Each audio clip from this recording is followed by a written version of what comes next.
Hello contracting chums, my name is John and in this video I'm going to give you my IR35 2022 update. Realistically this is going to be about 10-15 minutes of me bitching and moaning about IR35. So if you've been a contractor that's also been impacted by IR35, this is a video which will make you feel better about yourself.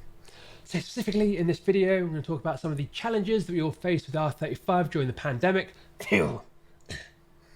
I'm also going to talk about some of my experiences about hiring people and talking to recruiters during this process.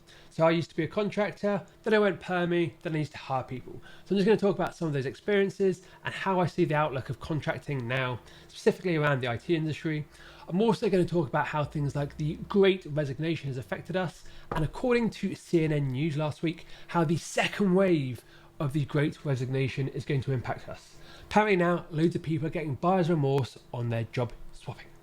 So if this all sounds amazing to you, there's two things that I ask of you. Well, first, carry on watching. Secondly, smash the subscribe button and also hit on the like button. Now, if you do both of those things, what I've been told by HMRC is that they'll give you a 9,000 reduction in your tax rate. So basically, if you don't want to pay any more taxes, all you need to do is click like right now. So assuming you've done that, let's crack on and start bitching and moaning about IR35. To get this party started, let's talk about IR35 and give a quick recap.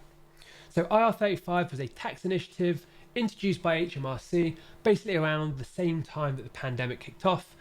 Two different things, but occurred at the same time, which was not ideal. Now, HMRC basically had a bee in its bonnet that contractors were not paying enough tax. And obviously they love people paying tax. They thought this was unfair, so they came up with this new rule. Now this new rule really completely changed everything, and it massively had an impact in every industry. So IR35 basically says that if you're a contractor and you're contracting somewhere for a long period of time and you look pretty much like an exact normal employee, so you're going to their offices, you're using the same equipment, all of that kind of good stuff, then you should pay the same level of tax as a normal employee. Now, in order to implement this scheme, HMRC pushed the responsibility of checking if you're inside IR35 or outside IR35 to each individual company. So this has created loads of admin work. So there's loads of HR people, admin people, all around the world really frantically trying to get this to work. The upside is this, is obviously there was a big shortage of contractors because companies didn't know if they'd be inside and outside, and they could be fined if they got this wrong. So loads and loads of headache. Now, the second side on this is in terms of the contractor. So historically, you'll get paid, say, £100 a day outside of R35. If you got laboured inside IR35, potentially you'd only get paid even about £50 a day. And because you have to pay more tax. Now, companies, they've been used to paying £100 a day for their contractors. So they can't suddenly go, actually, I've planned this project, got all of this dialed in, and I can pay £200 a day, so the contractors will still take home the same amount of money.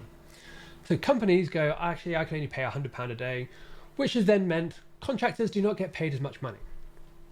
Now, at a certain level, contracting basically is a good idea when it comes to risk reward. So if you're willing to take the risk of you might get fired, you might not have a long-time contract, you have to look for multiple job opportunities in a given year, then you want to get rewarded for it. On the other hand, if you want some safety of like a notice period, you want holidays, you want dental, health, all those kind of benefits, then you might go, actually, I'm going to sacrifice a bit of my overall wage per year to have all of these nice features because I want to go on holiday, I've got family support. Now, the problem with IR35 is it basically put those two balances much together. So in some instances, it made more financial sense to become a permanent employee than it did to become a contractor. And this is why you saw loads and loads of contractors jump from being a contractor for years and years into a permanent position. And I am one of those guys. So IR35 impacted a number of industries. So remember during the summer when all of us were queuing patiently and all nice and friendly to each other because none of us had any petrol. And the government was going, don't worry, we've got loads and loads of petrol. Now the issue was IR35, obviously they didn't say that. What happened with, the same as a lot of industries, is all the lorry drivers, they were contractors. They had to pay IR35.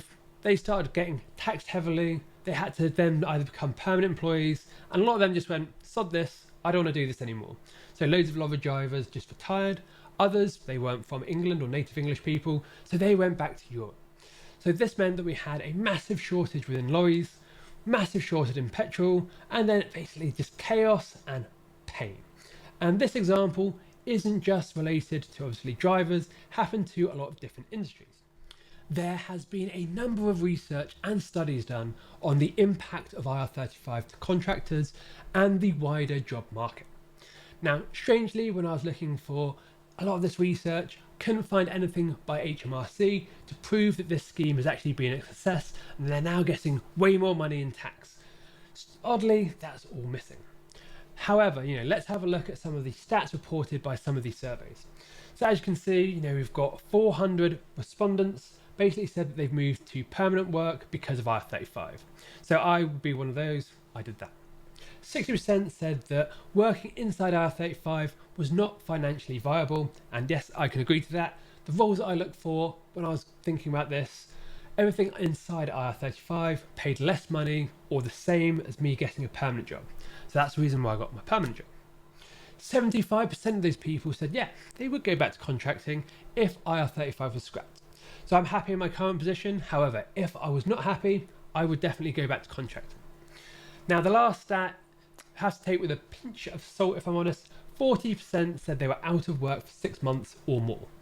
Well, since IR35 kicked in when the pandemic started and we had furlough, all of that kind of, nastiness, maybe it would have been 40% anyway.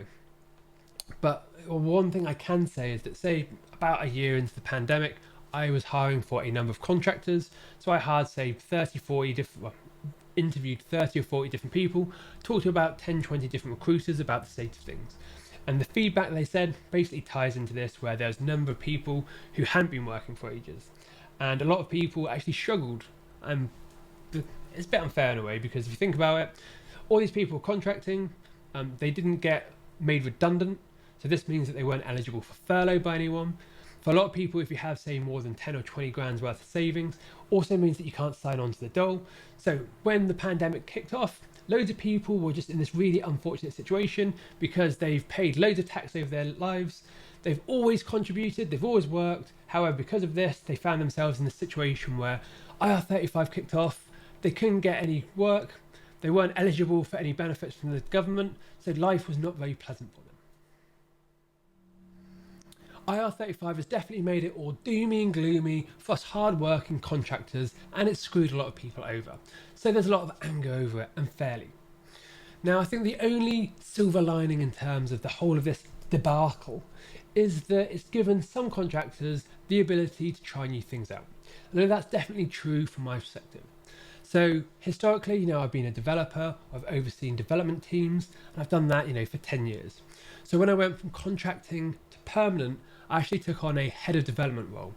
So I looked after 3 departments, and this type of role was only possible because I was a permanent. And I would never have been able to get this type of role if I was still contracting. Now, for reasons that I'll go into shortly, I'm no longer in that role anymore. I've moved on. And I moved on about 7-8 months ago, and when I looked at the job market again, saw like a few inside IR35 roles, saw a few IR35 roles outside. However, it wasn't the same level of work as it used to be, say, 2 years ago, 2.5 years ago. So I got a really strong permanent offer, and off I went to my next role. So currently I'm actually in sales, and now I'm a sales engineer. And again, this is something that I wouldn't have been able to do or try if I was still contracting. So being a sales engineer is allowing me to think about communication, it's allowing me to think about how I can become a better storyteller, and it's helping me create better videos. I'm hoping you enjoy this video anyway. So yeah, the move to IR35, there's been opportunity for you to grow and expand as a user and an individual.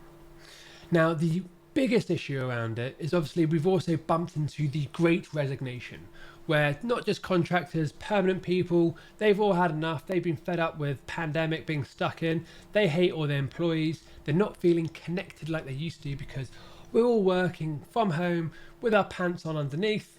Yes, I've got no trousers on. and we're basically just tip-tapping away. We're not feeling as connected as we used to our colleagues. And I know a lot of research has been done and a lot of people are saying they feel like they're languishing. So people aren't as happy, so they've, less sticks, moved on to a different role.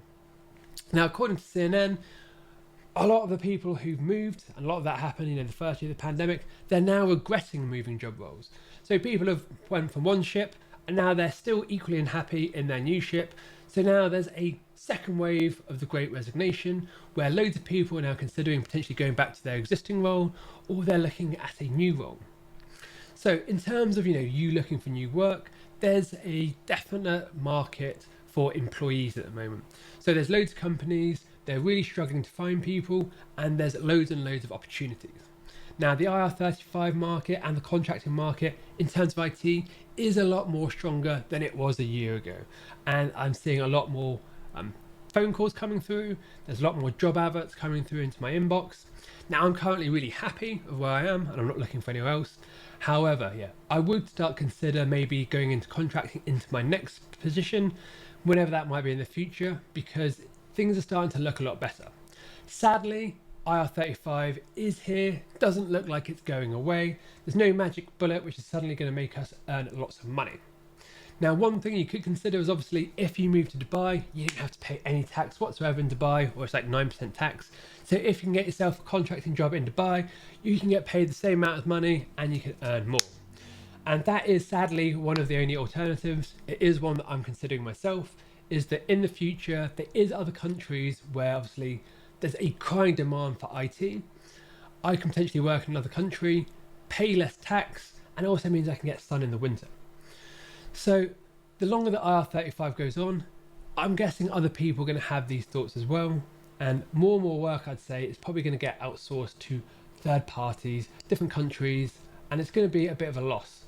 So overall, I'm really doubtful that IR35 has had this massive tax impact and gain that HMRC was expecting, because probably just the more tax they're getting from contractors, maybe permanent employees, I'm guessing the same amount of work has now gone out of the UK completely. To summarise, the guy or the team that came up with IR35 are a bunch of knobbers. IR35 has really negatively impacted loads of families, loads of employees, and a load of employers, and it's made life much more easier.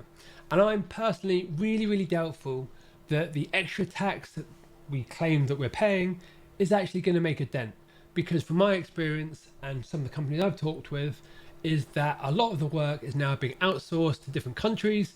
So overall, I'm guessing there's not going to be that much bigger impact. And all it's done is just, upset and annoyed a load of contractors. It's meant that if you try to get fuel in the summer, you had to wait in a petrol pump and there's a few fist fights, or because the government needed to be a little bit more greedier and charge more tax. And let's be honest, the people who are contractors, they were paying lots of tax anyway. It's just now we have to pay 50% tax rather than maybe the 30% tax that we're paying. So in all, idiots. Now, I hope you like this video. May be a bit light-hearted, but the sad news is nothing's changed with IR35, and that's basically the bottom line. Now, if you want to do me the solid because you've liked this video and you found it informative, please click on the like button. As I said, HMRC has promised to basically take all the tax off anyone who clicks on like on this video. So do that to save yourself thousands and thousands in tax every single year.